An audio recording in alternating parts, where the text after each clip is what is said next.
Ahora, hay un quinto argumento. A fifth complementary argument in the table goes as follows. Even if the central bank could sustain the system, and the law of large numbers were valid, though it is not, the contract would ultimately be an aleatory contract. In other words, whether or not you received your money would depend on something random, on the circumstances of the moment.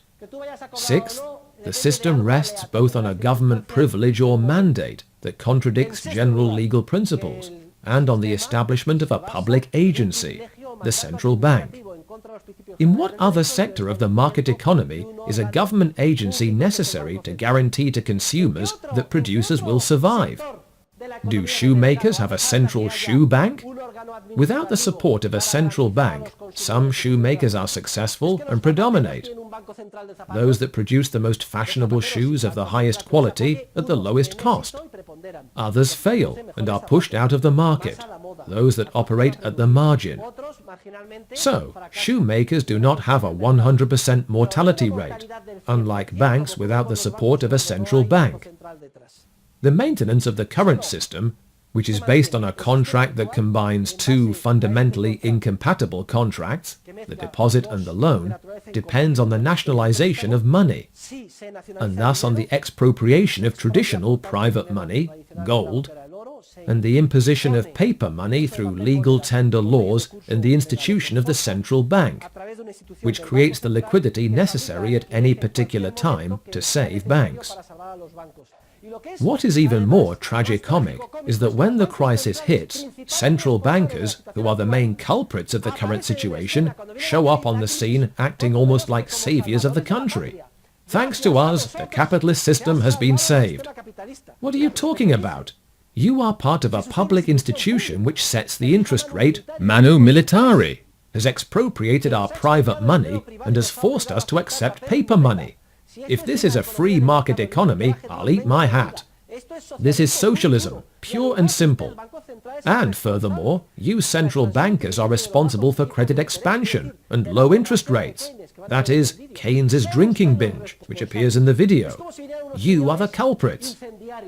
It is as if some arsonist came along with flamethrowers and set fire to the university, and then right afterward they came back in a fire engine to put out the fire. We are here to save you from speculators. Thanks to us, the system works. We need more government, more monitoring, and more regulation. Just look at that fire. When ultimately they are the arsonists. But can the whole system go on functioning with a central bank, encountering obstacles and regularly undergoing credit expansion, financial crises, and economic recessions every 7 to 10 years? It is shameful that well into the 21st century, Western economies maintain a financial system based on a central bank and a fractional reserve, which is so contrary to the principles of property law. These principles demand a truly free market. It is a disgrace. Furthermore, it is incredible that citizens do not rebel against this legal anomaly, which originated from a historical accident, the Peel Act of 1844.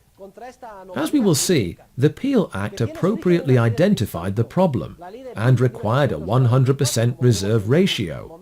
But, what a shame, only with respect to the issue of paper currency. The same was not required for deposits, because at the time, economists were not sure deposits formed part of the money supply in the same way banknotes did. From the legal standpoint, and this is the 7th legal classification in the table, the contract is null and void because it does very serious harm to third parties. These economic crises are made worse by the intervention of the central bank, and the heavily regulated system, inappropriately called the free market economy, is periodically subject to such intervention.